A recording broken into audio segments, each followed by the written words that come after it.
Hello, everyone, and welcome to this week's episode of Cerberus. I am Payman Ascari. I am joined by my two co-hosts, Mr. Timothy Knight and Andre Milosh. And this week, we are extremely fortunate to have Miss Kathy Drake with us. Miss Drake, how are you doing? I'm doing all right. Thanks so much for having me. No, we're very excited. We know what's going on. You're extremely busy, and we're very thankful that you made the time to come here. So on behalf of my two co-hosts, thanks again. I just, before we get started with your story, I have to do this every week. For people that are watching right now, if you could please like, share, and subscribe, and also restream the live stream, it would help us get the message out. We really want to get Ms. Drake's story out today. And if you have any questions, put them in the comments. We'll try to get to them before the end of the episode. Ms. Drake, I was just wondering if you could, for just briefly for the audience, explain what has happened to you with this situation. Right. So I'm being sued for expressing a political opinion. And this is a very dangerous and important case because it's a precedent-setting case. And so if anyone's interested in the details of that, they can go to my X account, and the pinned post has a fundraiser. And in that fundraiser, you will find the statement of claim, the statement of defense, and an overview of all that. But essentially, it's a free speech case. Okay, so I get that it's a free speech case. What is the what's the impact? Like, what will be the significance of this? Or I guess another way of asking is why should people be taking this seriously? Like, what would happen if this becomes precedent? It will mean that certain words could possibly be removed from the lexicon, as well as compelled speech. So pronoun usage.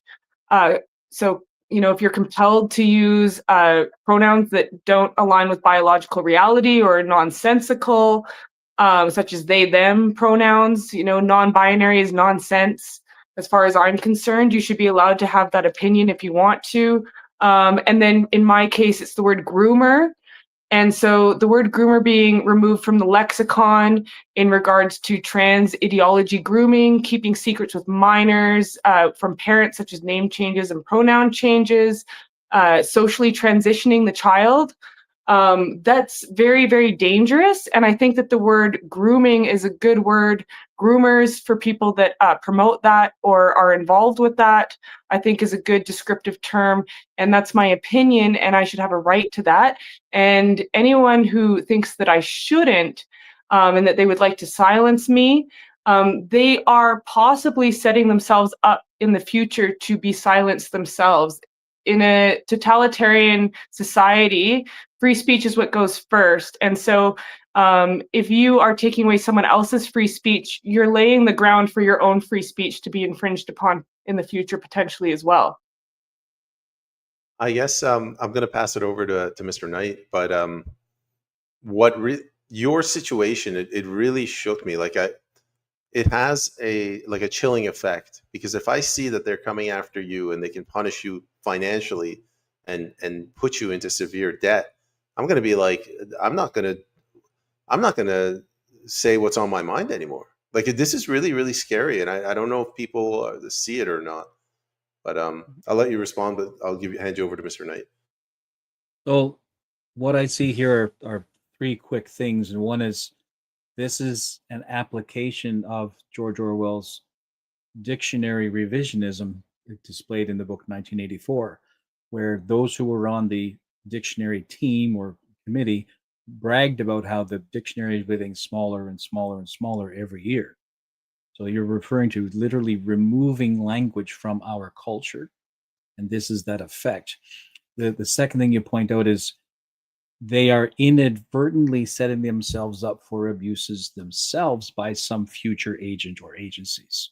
The natural effect of that is the Hegelian dialect in Marxism, which is endless revolution. These individuals see themselves as revolutionaries. One day, when the counter revolutionary steps in, the revolutionaries will be the first ones lined up against the wall. And this is a historical fact. So you are correct. They are inadvertently hastening a further collapse, even of their own ideology, to a worse or a bigger, more dangerous monster down the road. And the third is the element of self-censorship. That and the conservative-minded individual is almost always guilty of some degree of self-censorship because we are being mindful for the traditional structure. Right? Maybe I am being a little bit tough. Maybe I should be a little more, open to listening to others. So we hold back on our own. So this is part of having discussion and dialogue. So we pull back a little bit and we choose, well, maybe I'm not going to use that language because I know it's a little bit provocative. And that tends to be our nature, right, by nature. But there are moments when we must be clear. We must be definitive. We must draw the line. And historically, the law permits us to do that. Like you said, this is public speech, right? This is a political speech, and that is protected in Canadian law, even though Canada does not have a First Amendment, because under the Crown, you should be able to approach the king and say what you need to say. But our culture has come to a place where people who are easily wounded have now been given positions of authority. And they use those positions of authority to curtail any future abuses against their, perceived abuses against their person. So then when someone like yourself steps up and says, that's grooming, that's what that is. You're not a they, them. You're not a Z or a zit. You're a he or a him. This is grooming. You do not do this to children. You don't do this to people and then brag about it.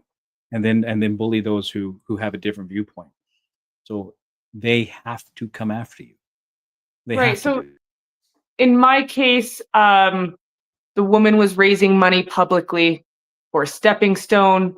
Stepping Stone is one of two lobby groups that gained the injunction against bills 26, 27, and 29. So it's highly politicized speech. And one of the main criticisms is that I was quite rude and I used insult. And free speech is the right to offend. And with that, as far as tone policing goes, tone policing also erodes free speech. I feel like in Canada, we are kind of in a cult of politeness. And why should someone have all of their free speech taken away because they use an insult? One of the questions I like to ask is that if you think that people are involved in crimes against humanity, which I think that transing children, I think we need Nuremberg-style trials, and I think that they're crimes against humanity, how polite should you be? If you were to confront a Nazi who's guarding a concentration camp, how polite would you be? At a certain point, there's going to be distress expressed, right? So, yeah, that's my rudeness was coming from a place of distress, and I made the post out of duty, a sense of duty. So, as far as saying, oh, well, you went too far when you said that, I don't think that we should erode people's free speech when it comes to insult.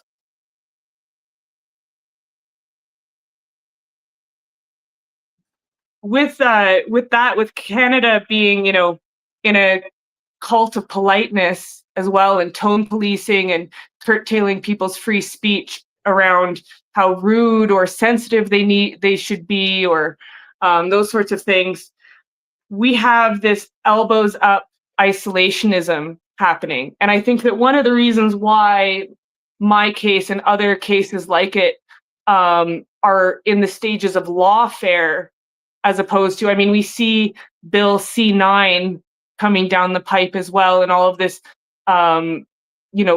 real hard legal overt censorship. The reason why this censorship is in the stage of lawfare, as opposed to us already being like the UK, is because of our proximity to the USA, I think, and their First Amendment and their culture, and how brash they are and how rude they are. And I love it. I love going to the USA.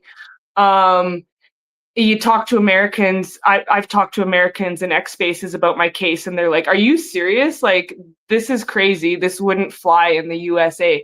So for us to have this cultural isolationism and see it as patriotism seems to be another way to isolate us from the culture of freedom that the USA is the bastion of.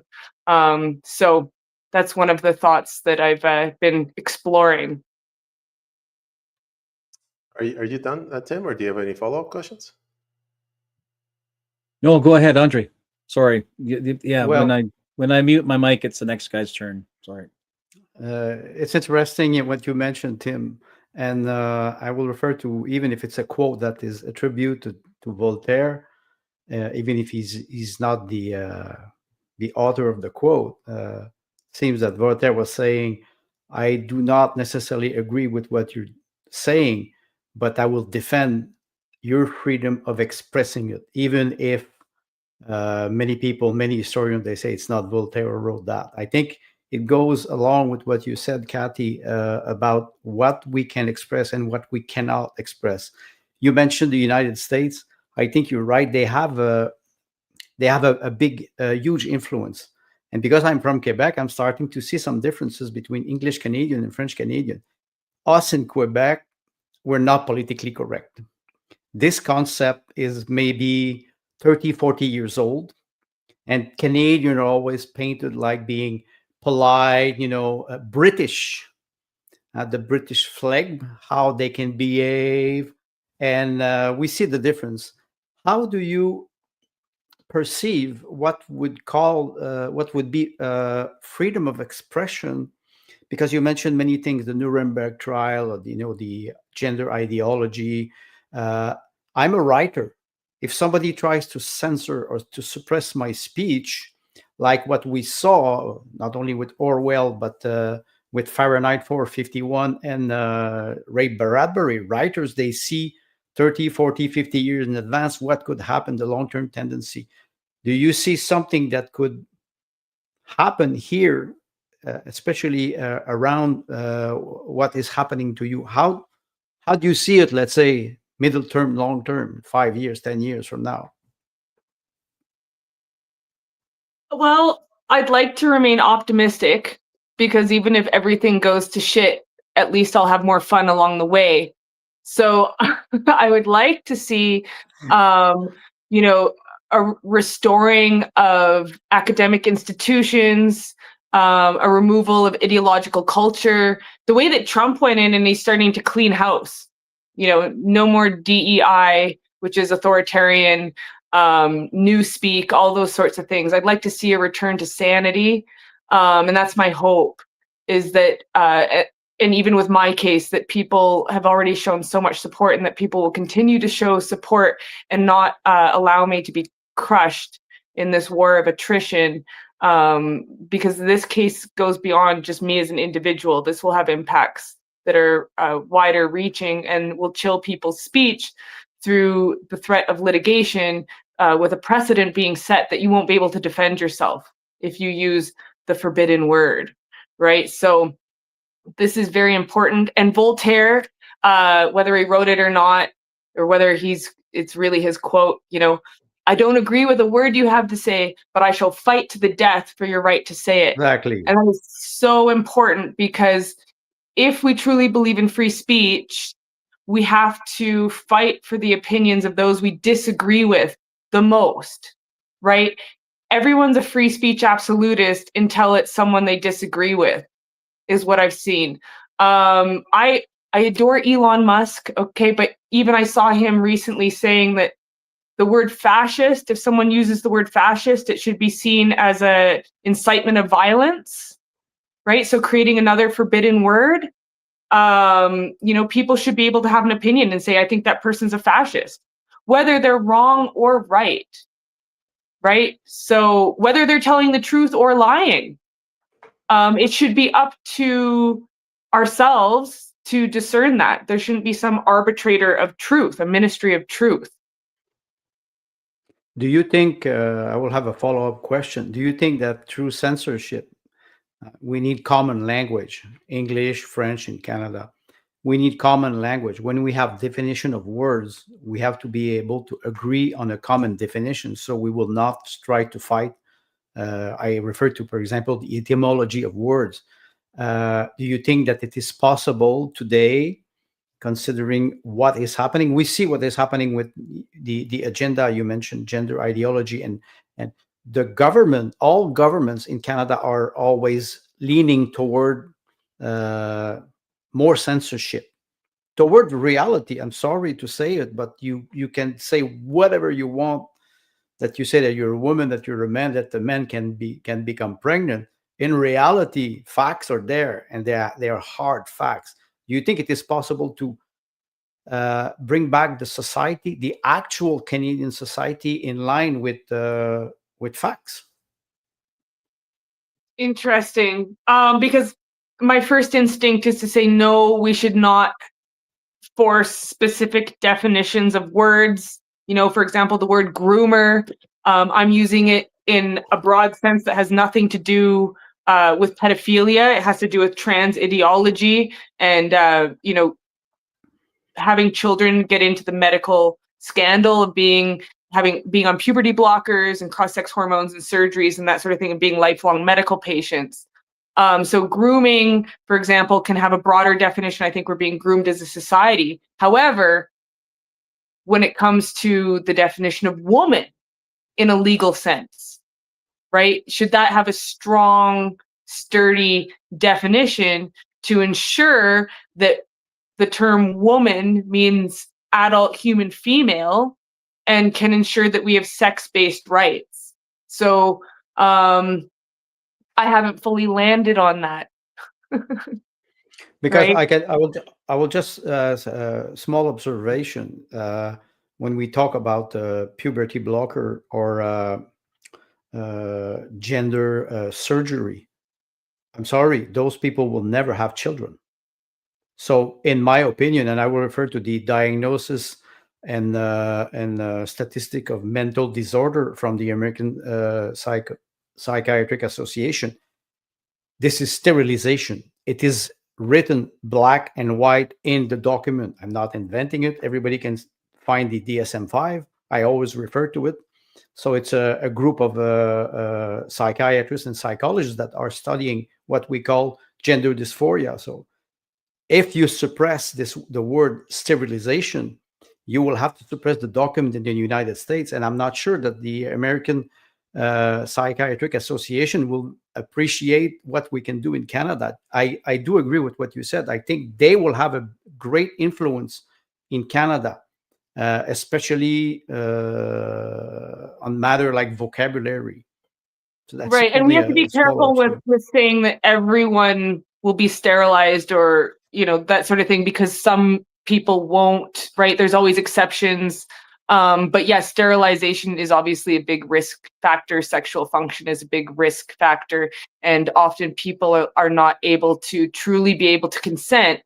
You know, I haven't landed on, you know, as far right now, my focus is protecting the children, right? But I've heard the argument, should people be able to consent to amputating healthy body parts? Should people be able to consent to amputating limbs? Should people be able to consent to the lobotomy? Should people be able to consent to trepanning, where they drill a hole in your head? They used to think that it would relieve headaches, and there's still people that are trying to gain access to that procedure for some reason. We have to ensure that we're upholding the Hippocratic Oath. But for now, my focus is just protecting the children primarily. Good. Payment. All right. Let's lighten the mood. A couple of mentions. Clown World, thank you very much for reposting the stream. Same thing with Squirrel Nuts.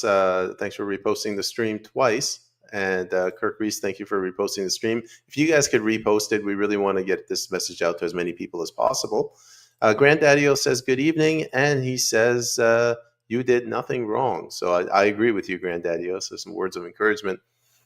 Ms. Drake, I'm trying to wrap my head around what's going on with your case. And when it comes to censorship, there's different ways that the government can censor us. They can do it through legislation or the government. You can't you can't draw a swastika. So that's like what they're doing with C8, C9. You can do it through the courts, through the criminal system. I don't know, Holocaust denial is a crime, for example. But then there's also now what's happening here is it's through civil court. I'm trying to understand, like, how does this, can you tell us how this works and how is this different from the other ones, or is there no difference? Civil means that I could have a financial penalty for my speech. So it's a form of persecution. Right, but I mean, this could happen to anyone, is what I'm saying, right? Like, if it's criminal code, as long as I don't punch Mr. Knight in the face, it's not going to happen to me. But if they pass this and it becomes a precedent, A, it could apply to everyone, and B, what are they going to introduce a new precedent tomorrow? Like, if you wink at someone in a mischievous manner, you're gonna get hit with a financial penalty. Is this what It's could a happen? it's a huge slippery slope. It means that lawyers who are possibly misusing the legal system would be more emboldened to do so and continue to try and punish people through litigation and suing them with huge financial burdens in order to get their political agenda the way that they want it to be. So my two co-hosts here, they're learned gentlemen. Mr. Knight is a historian. Mr. Milosh, he's a philosopher. I'm just an ordinary guy, and I'm like, quote unquote philosopher. well, whatever, writer, philosopher. I'm trying to understand. The lawyers are hijacking our system of legislation. Like, we're supposed to elect people to go write the laws, but the lawyer is essentially writing the law, is he not? He or she? Well, it's called case law. It's a type of law. So case law, right? Every time there's some sort of civil case, the outcome creates case law. And this is a new frontier. My case in particular is, the first that I'm aware of in Alberta. And so this would be new ground, conquering new ground for the trans lobby activists who possibly back up the opposition lawyer. So one final question, and if you don't want to answer this, that's fine. You could always say go over there and get that. What's the underlying law that they are interpreting that's going to be, you mentioned, pushing the frontier? Is it simply that is it Bill C-16? What is it? Do you know? I'm not entirely sure. Bill C-16, I'm sure, would have something to do with it. But it's defamation. So if he can win this case saying that using the word groomer is defamation, then he can remove the word from the lexicon from other people being able to use it in regards to transgender ideology, grooming, right? So that's where, so it's not like a hard law. It's not like, here's a new bill that says this word is no longer allowed in the dictionary. You're not allowed to use it within this context, right? You're not allowed to say you're grooming your dog anymore or whatever. It's basically anything that has to do with a historically marginalized group of the LGBTQAI+2S group, which a lot of people argue should be separated into the identities and the orientations LGB, right? And that these other identities hijacked a legitimate movement to try and make themselves legitimized. That anything associated with that, if you use the word groomer, then it's seen as defamation and harassment, when I'm not using the word groomer because someone identifies like that.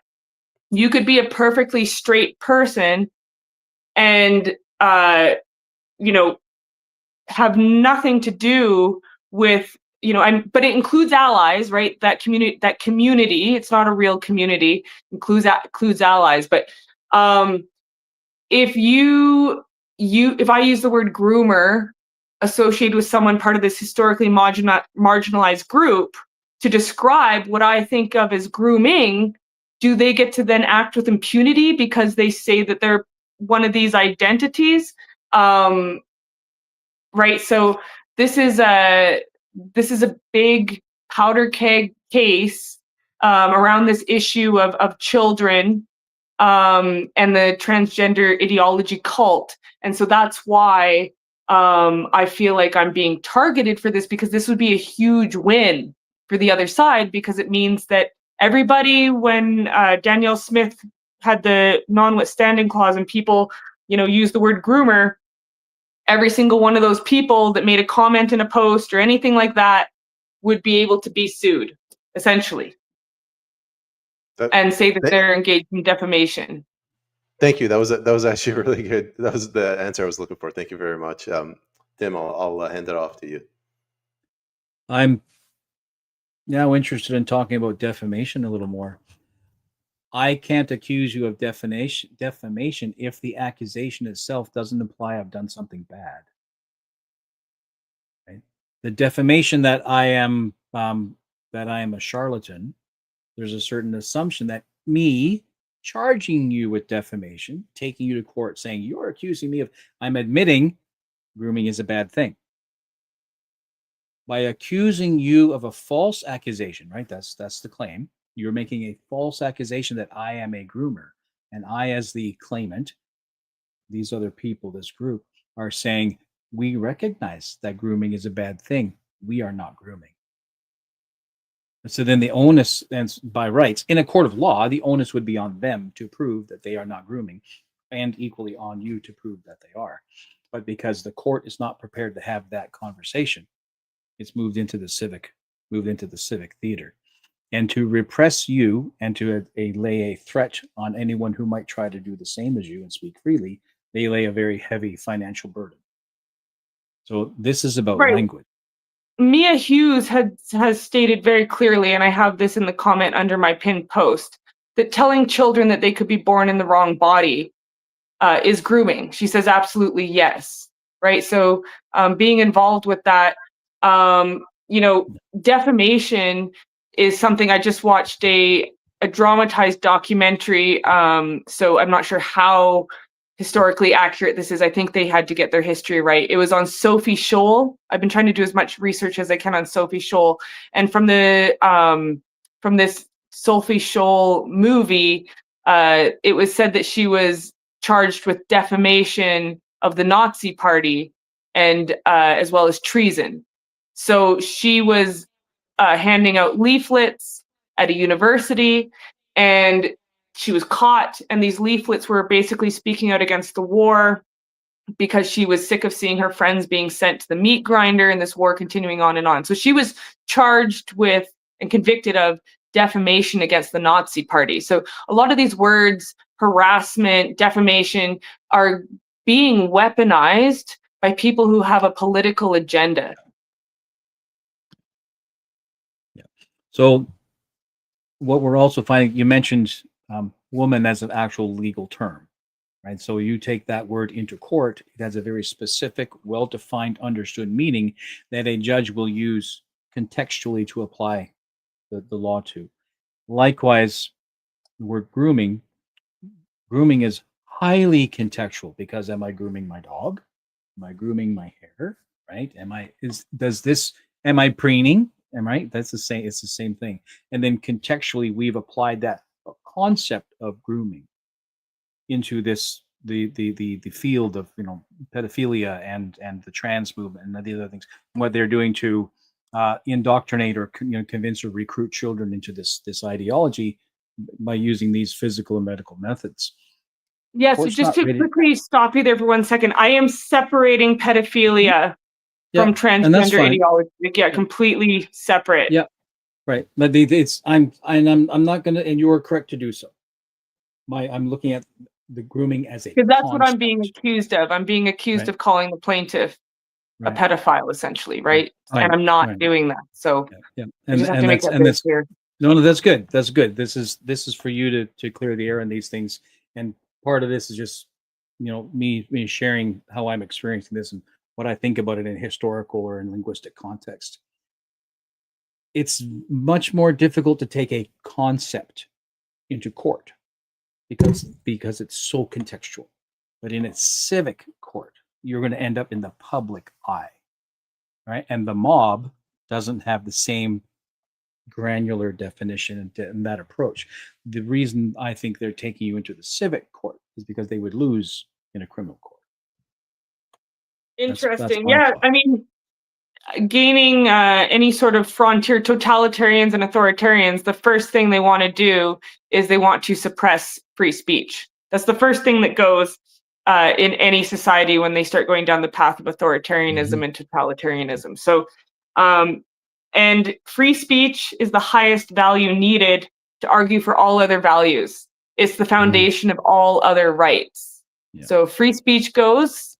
And they're taking, you're right. And then if in order to have that, as much uneducated influence shed onto that conversation, they will take it to civil court because it becomes public conversation. Right. So it intentionally taking it to the kangaroo court of public opinion. It's intentional. Perhaps. I would. I mean, if I wanted to shut down my enemies, I'd throw them out to the crowd, and I'd make sure the crowd was uneducated and hyped up. Well, Right. that's Well, what Pilatus did with Christ. Yeah. It's the mob that condemned him, not the governor.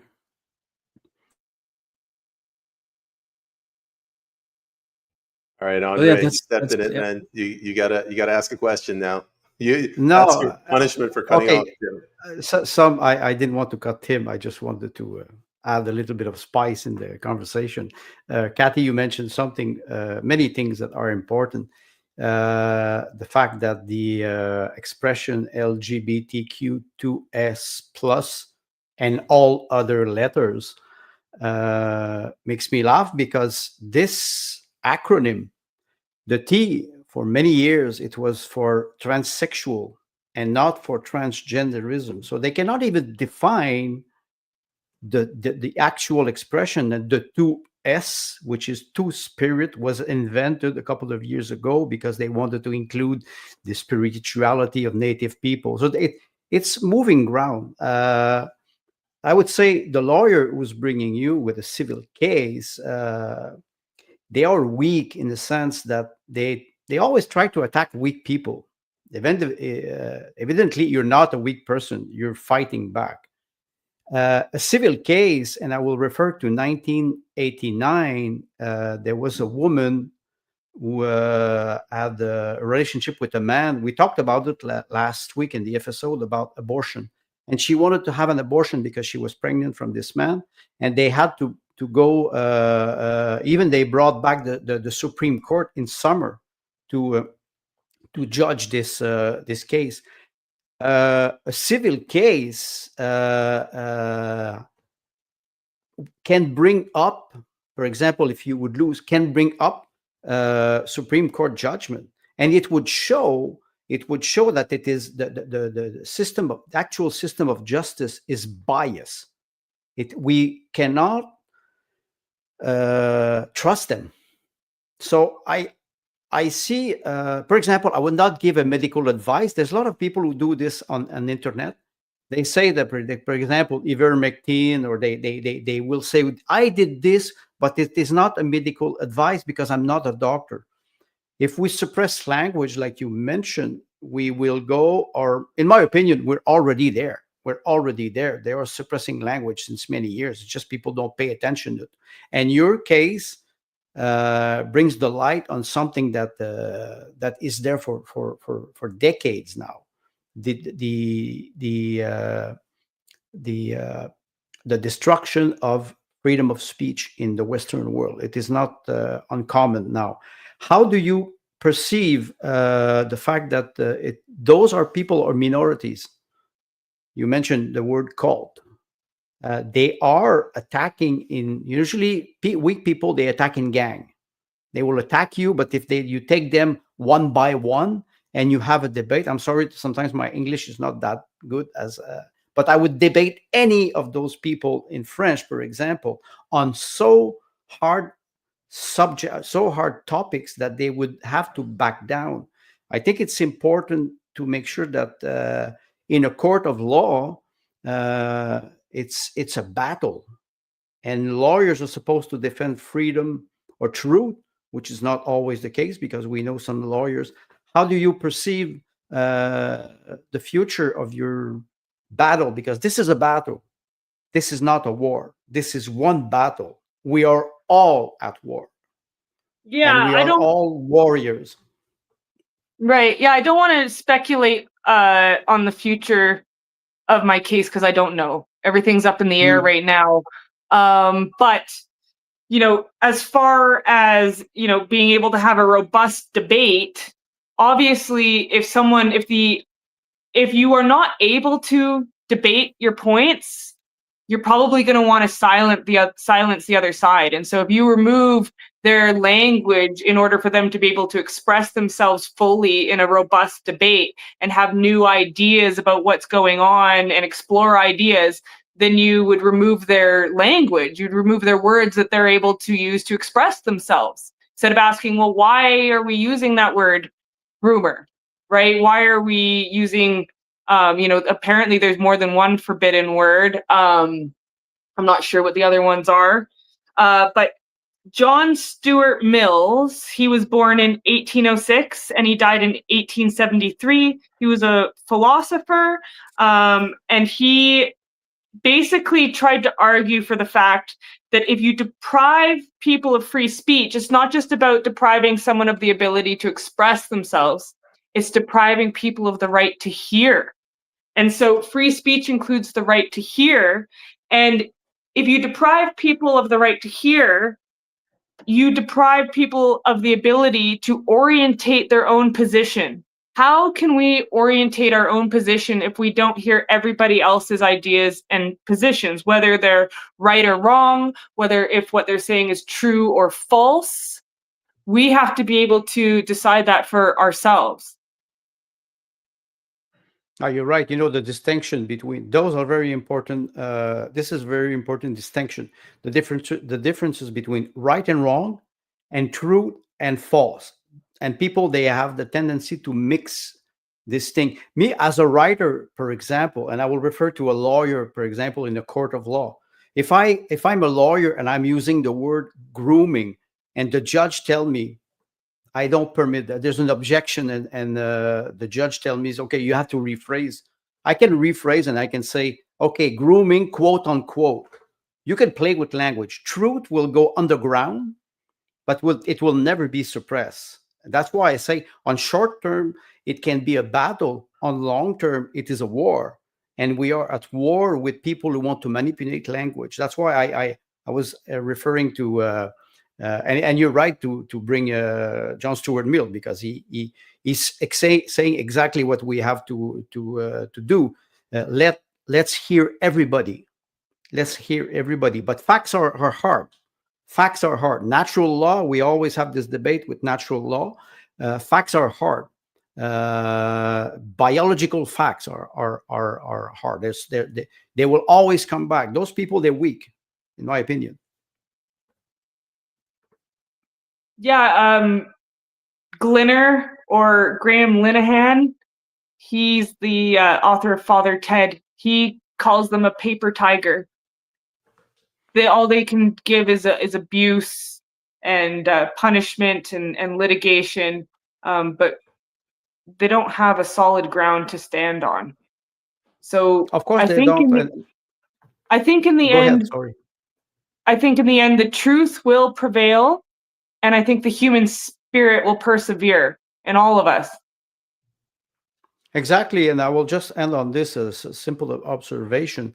The fact that we, when I say they're weak, they have no solid ground. Okay, Canada can rule this in a way, but internationally, that will be another game. I'm not even talking about the United Nations or the International Court of Justice.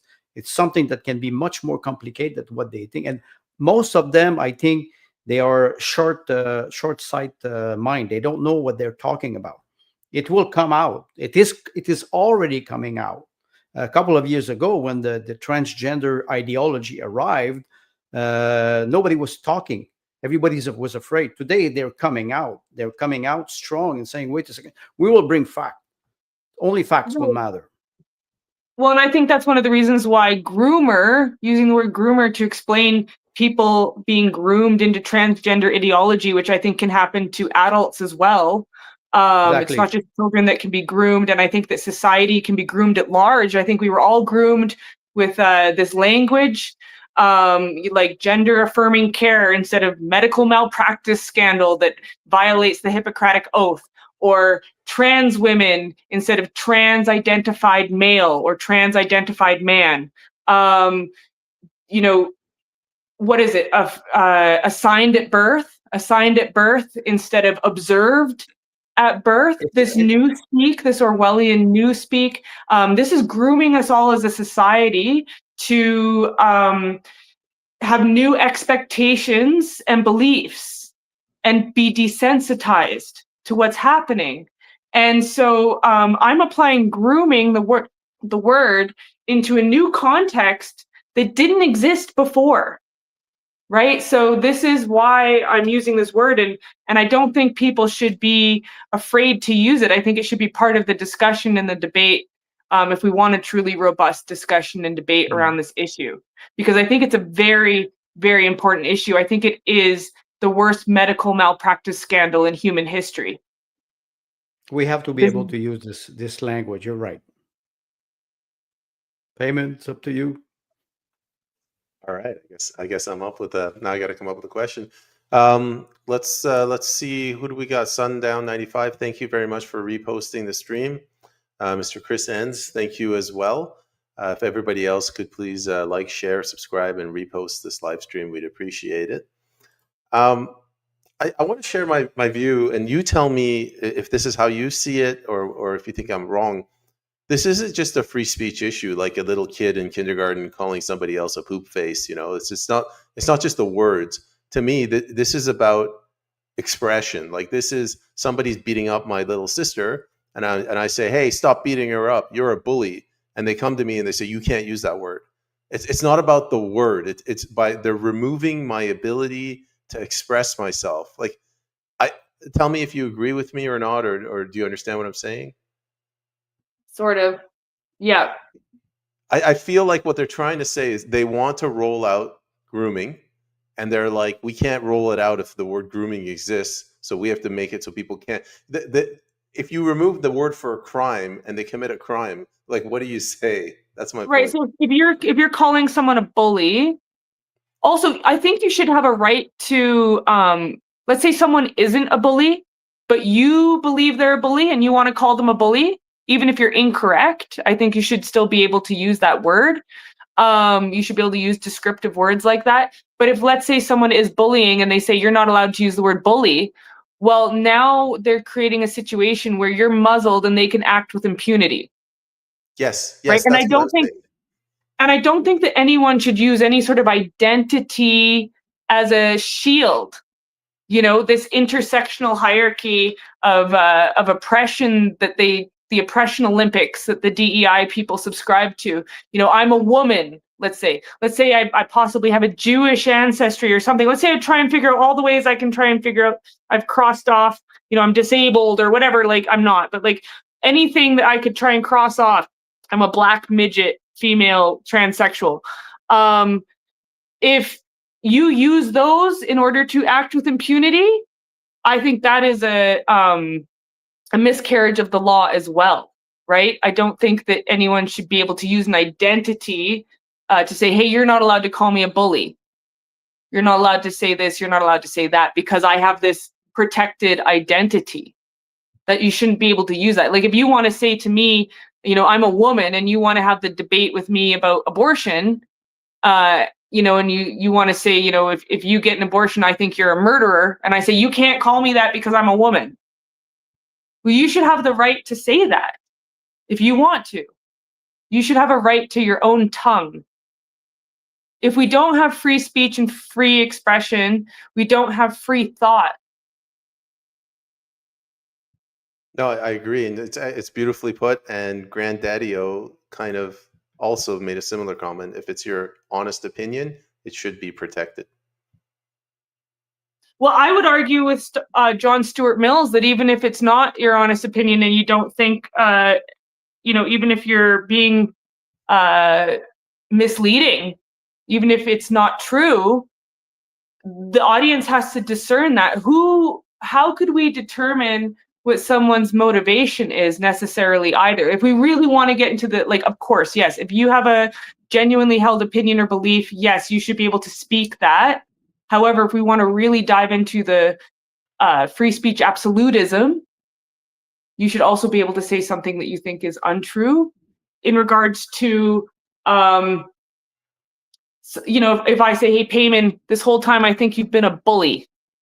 I don't really believe that, but I want to just call you a bully. I don't think you should be able to persecute me for that. In a free and open society, you would say, well, we'll let the audience decide. They all saw this too, right? So yes, but I agree that yes, political opinions is the highest protected speech in Canada. Well, thanks. A good answer as usual. I just wanted to mention to the audience, if you have any questions, if you put them in there, I'm observing them, and if it's a valid question, if it's professional, we're going to ask it, put it to Ms. Drake at the end. Tim, do you have any? Though, as far as saying things that are not true, I couldn't say something, for example, like, and this is where the line is drawn. Bruce Pardy talks about this. Bruce Pardy talks about how our speech can't infringe on the rights of others. This is like you have a very high threshold, a very high bar for this, which is actual defamation. So if someone says, let's say that so-and-so is convicted of a crime that they've never committed, and I say, this person is convicted of murder, and I put that out there, and that person's like, I've never even been charged or accused of it, let alone convicted. That is, you're claiming a fact. You're making a claim of a fact, not an opinion. And so that's where that threshold goes, where you can't say something that's false, that you're saying is someone committed a crime and was convicted of it. It has to have a very high threshold for defamation. Yeah, it's always difficult to figure out where that threshold is. Tim, do you have any follow-up questions? I think we're gonna have Kathy on more often because she knows what she's talking about. I'm getting this sense that you see this as a unique opportunity. That in spite of the very real, threat to your financial stability and growing international reputation, you see this as an opportunity to stand up and speak for those who may be too afraid to speak it themselves, or have become too accustomed to censoring themselves in the public. But what I feel is you've taken this by the horns. You're educated on it. You understand it. You have a good grip about it, and you have an approach that speaks from strength. And so we made a joke earlier about greatness being thrust upon you, and I think this is your window. I'm so grateful for all the great people that are supporting me, and that are in my corner, and that are consulting with me. Yeah. This, courage begets courage. Mm-hmm. And so all of these incredibly courageous people are counseling me. Mm-hmm. And there's a huge network of people that are mobilizing more and more. We're getting more and more tight knit, and we're talking to each other, and they inspire me, and they're the ones who uplift me so that I can be as courageous as possible in this process. People like Payman and yourselves. So are you seeing something? So you're familiar with what's been going on since 2015 with Trudeau Jr. and all that other nonsense, and how this has been creeping forward like a rot into our culture. do you find yourself at a center of a new storm or a new resistance? Is that the way you're approaching this? This is a So new then- frontier. Yeah, this lawfare. It's a new frontier in totalitarianism and authoritarianism. And I'm on the front lines of it. But in society, in history, human history, we gained Enlightenment values. Prior to that, it was barbarianism and, constant, you could just torture people. You could have the Star Chamber, where the kings would bring people into a kangaroo court, and we're getting our kangaroo courts back with the human rights tribunals where you don't have to face your accuser and those sorts of things that go against natural justice. But gaining Enlightenment values in the first place was incredible for humanity. And it seems as though we keep going through cycles. It has to constantly be reasserted. That torch has to keep being passed on. And so the psychopaths, the sociopaths, the Machiavellians, the authoritarians, the tyrants, the petty tyrants, because they're always petty, are continually going to try and wrestle control. And so that's why we have to be courageous. This is not like a battle that's won and then you never have to go back to it ever again. Right. Throughout history, we're going to continually have to wrestle with this and ensure that we maintain freedom.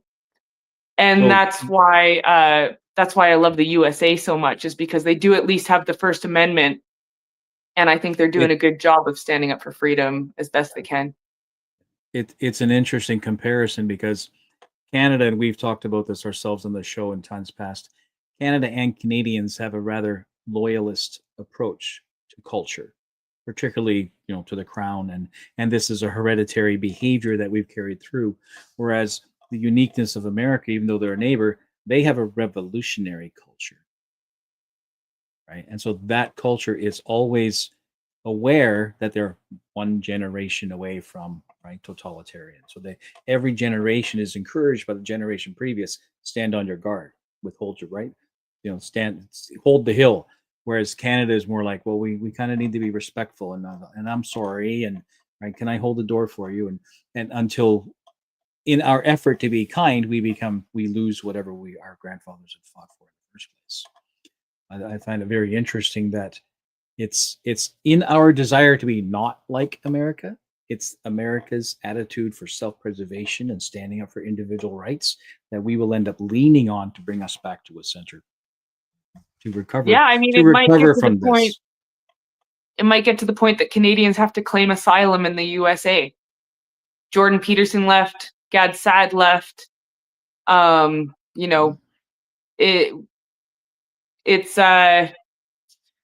It's not looking great, but like I said, I'd like to be an optimist.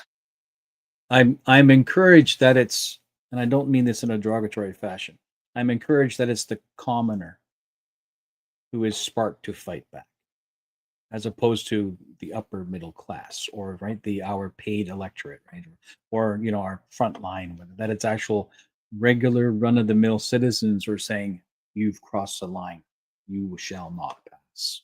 So it's very encouraging when people like yourself stand up. No passerán. Yeah, it's good. Yeah, Andre. Well, if I can add to the list, payment left too. Because I'll come back. Yeah. Well, if Canada's still there when the visa expires. Well, no, I have a couple of observations. Tim was mentioning the loyalty of people, Canadian to the crown. I would say, which crown? Because I'm French Canadian.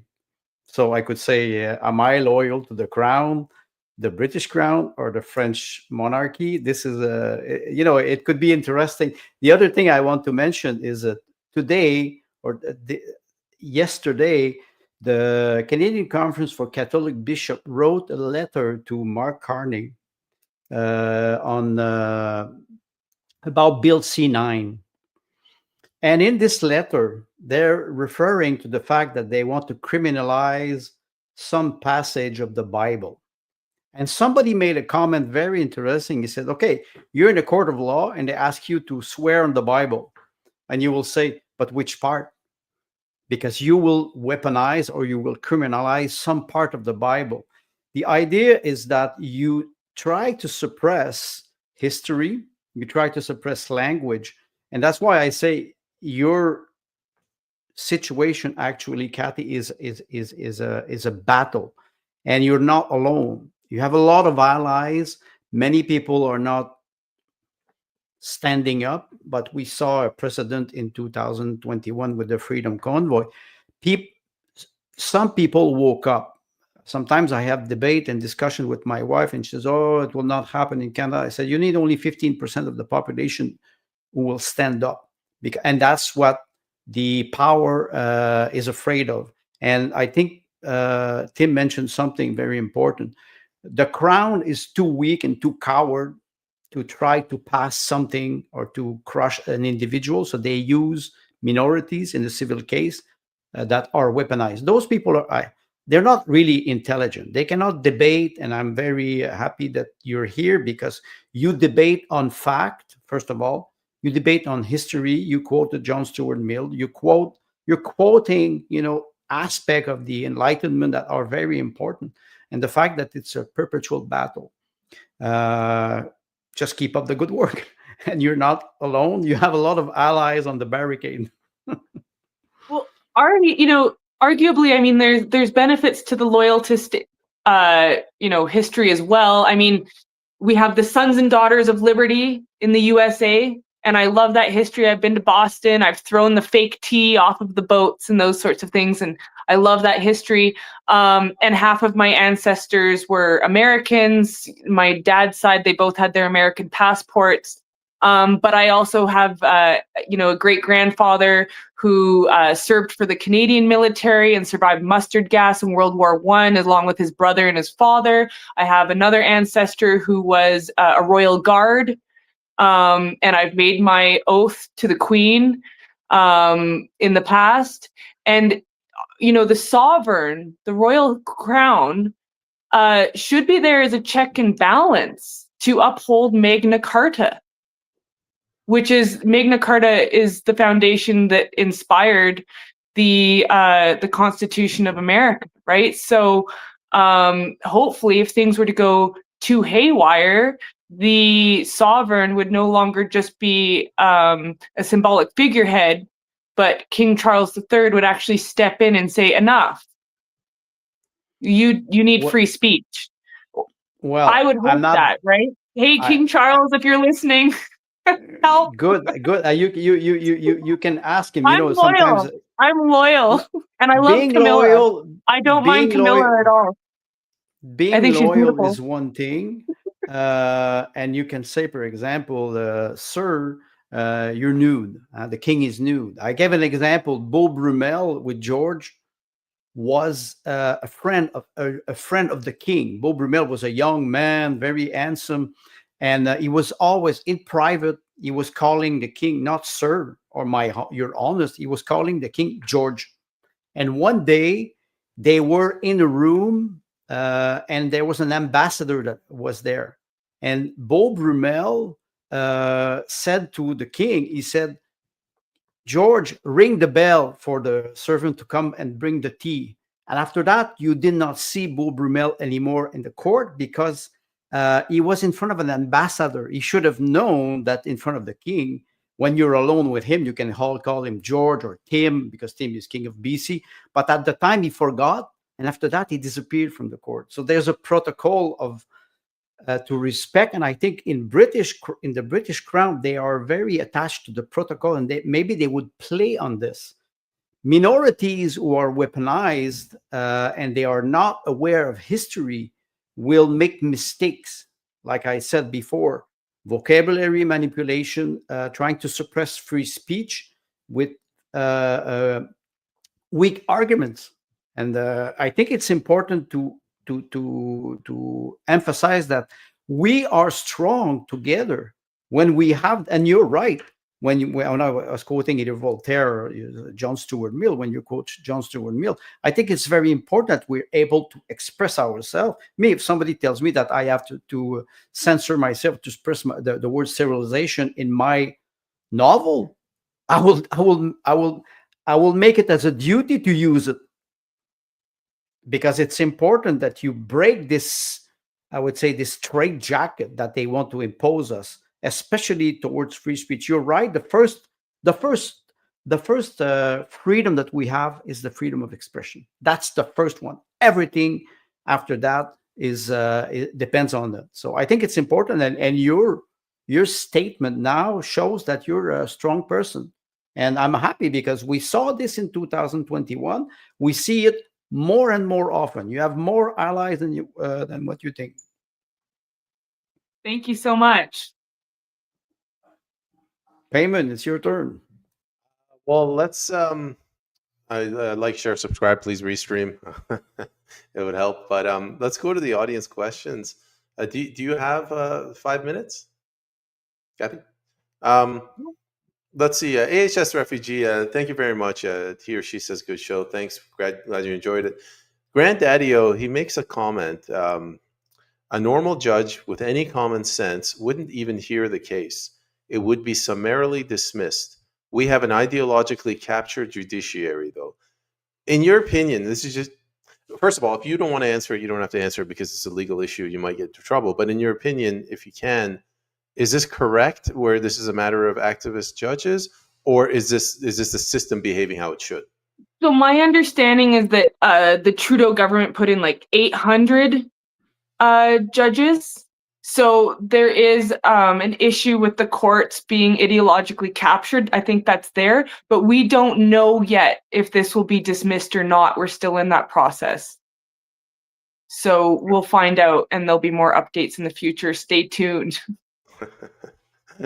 Yeah, tune in next week. I don't know, Tim, Andre, would you like to quickly add anything?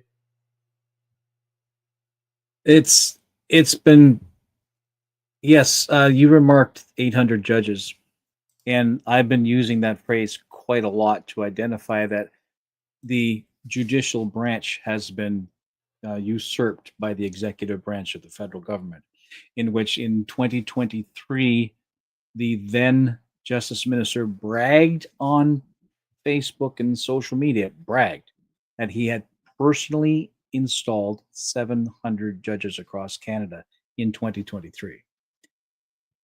And my immediate thought on reading it was, you're the minister. I appreciate that you do have the authority to do this thing, but have you ever heard of delegation? Mm-hmm. And the reason why he did this himself is he's copying Justin Trudeau, who that same year had given letters of mandate to individual like department heads and ministries and et cetera, and agencies and whatnot in underneath the Canadian government, and gave them individual letters of mandate and said, this is what you're going to do. This is how you're going to do it. And so what the justice, right? And so what the justice minister did, this is his own variation on that theme. He personally bragged about installing 700 judges across Canada. So it was 700, not 800. Well, but that's 2023. I see. Because right? I right? this is a steep learning curve. So right. fact check me on everything I say. No, and I'm not saying you're wrong, because you're probably closer to the truth. I'm saying, yeah, I don't know. I don't know. Right. Well, I'm saying what one man said for 1 year, and the Right. Liberals have been in power for 10 years. So who knows? But do I think that the judiciary has been captured? Absolutely. Absolutely. It seems as though all institutions are currently captured. It feels like we're in 1939 or something. Yeah. Like, and it's interesting too, is that if you look into and I'm agnostic. I'm not a religious person. I think that religions often cause a lot of hatred and division in the world, organized religion. But I respect the archetype of Jesus representing the truth, and how we crucify the truth. But in religious texts, it often states that evil portrays itself as good. Mm. And so it's very interesting that everybody in history, whenever we were like, holy moly, that was crazy, that never should have happened, you know, Nazi Germany or whatever, the Pol Pot regime, communist China, any of those things, the Holodomor, often those people were portraying themselves as the good guys. And the people who get involved with those movements think they're on the right side of history. They think they're the good side. And that if you go against it and you dissent, you're evil and you need to be crushed at all cost. Yeah. It's terrifying, actually. Well, it is, but what you're doing is pushing back against that. And you're pushing back against it without pulling some kind of victim card. You're saying, nuh-uh, right? I see what you're doing. You think you're right. You think your idea, you think this is the direction the country you should go, and you've chosen to pick on me, and that's a mistake, because I will not step down. And I am educated on the subject, and I understand where I should stand, and I understand where culture should be. And you're pushing back. And a lot of people don't. Right. I'm continuing to educate myself all the time. So if anyone's listening who feels like I should know something, please DM me. If you have any questions, instead of putting a comment with your question on any of my posts, please also just DM me. If I'm not following you, for you to DM me, just you can write a message saying like, hey, could you give me a follow back? And I'll follow back. And then try and help me educate myself in this battle. That would be greatly appreciated. And to add a little more to that, what you're experiencing, I've done some research and in preparation for today's show on a more general aspect, because I'm very interested in what's happening in the Commonwealth, right? What happens in the UK, what happens in Canada under the the Commonwealth of Nations. And I'm finding that the struggle that you're beginning to experience here is already happening in the UK. It's already happening in Australia. It's already happening in New Zealand. Right? And like you say, it's trying to happen in the US, but First Rights pushes back quite definitively. But in the Commonwealth nations, we do not have a free speech law. We don't. It exists to us passed down through common law, through the culture, based on the intent of the Magna Carta, and based on the principle of I should be able to speak to the king. If I go through the right protocols, I should be able to get an audience. That's being suppressed because our elected nobility has seen fit to act as de facto leadership for the country. And so in other nations, the Five Eyes, which would include America as well, they are indeed pushing the public as a whole into the direction that you're seeing push against you. So you, among others across the Commonwealth, are test phases. Yeah, if they can crush me, they want to make an example out of me. Yeah. I sometimes feel like if they could, people on that side of the political debate would have me executed if they could. They could, if they had that type of power, they would use it. That's what it feels like. They want me totally destroyed. People like Amy Ham as well, Frances Widdowson, all these brave souls. Mia Hughes. She's a huge inspiration, does fantastic work. Mia Hughes wrote the WPATH report. This is very important, really important. Get out your notepad and write this down, folks. The WPATH report. Mia Hughes on X, she's Cry Mia River. And this WPATH report were internal communications from the World Professional Association of Transgender Health. And the internal communications that were found in a discovery process in a lawsuit, they say that vulnerable adults and children are not able to consent to what's going on, especially children. Children are not able to consent. They're not able to understand what they're consenting to. So check out Mia Hughes, her work. Check out Jen Speck. Jen Speck has all sorts of great information and podcasts on this topic. They go into some really deep dives. They have some incredible guests, speakers. authorities, whistleblowers. They had a Tavistock psychologist or psychiatrist recently, for example. And then if you're in Canada and you are a reality-based woman, please put in your application into COSBAR. COSBAR, I am now an associate of, and so is Amy Ham and many other incredibly courageous and brave women. And one of the rules, sorry, is that we don't tell people who are members of COSBAR, so I apologize for that, but I think that that is public information already. So I apologize for that, sorry. But yeah, so we are mobilizing. There is a whole bunch of people who are, I believe, on the right side of history. And I don't think in history ever have the good guys been the ones who are trying to silence others. Andre, do you have any final words before we give a final word to Mr. Drake? Well, Tim mentioned something, evil is an imitation of truth, true mirror. And he mentioned something about the judges, the 800 judges that were appointed, or the Chinese love of Justin Trudeau, Chinese, authoritarian regime.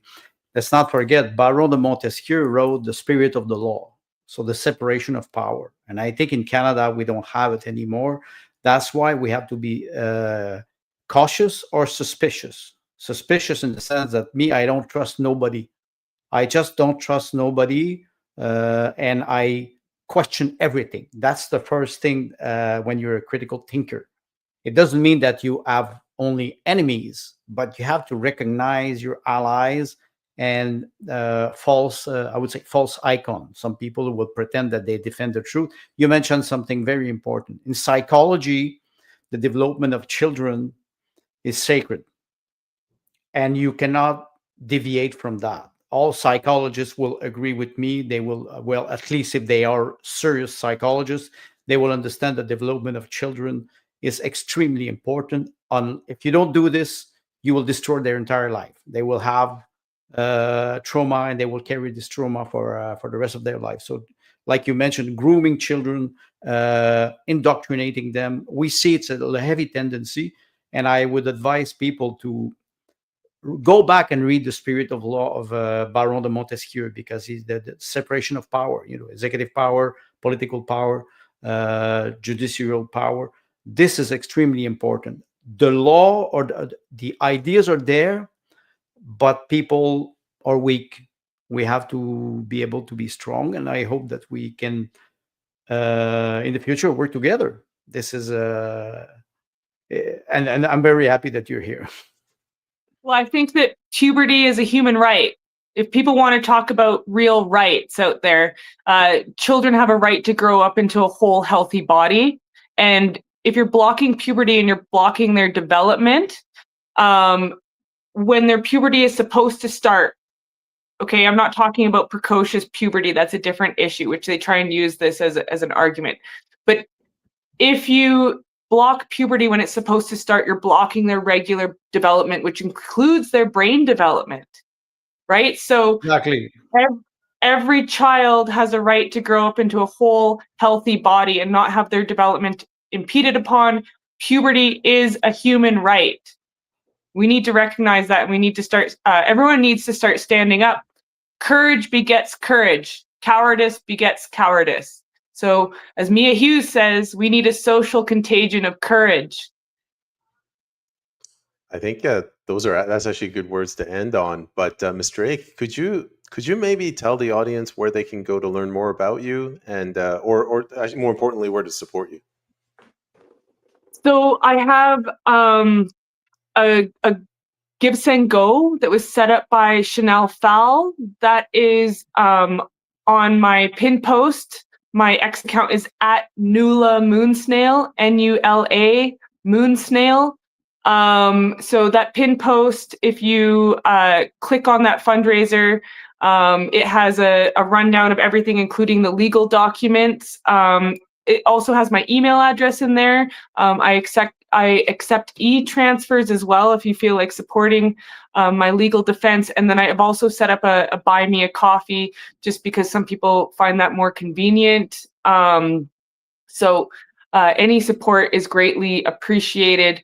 I've currently spent $70,000 on filing my defense, and my legal bills are estimated to get into the hundreds of thousands of dollars.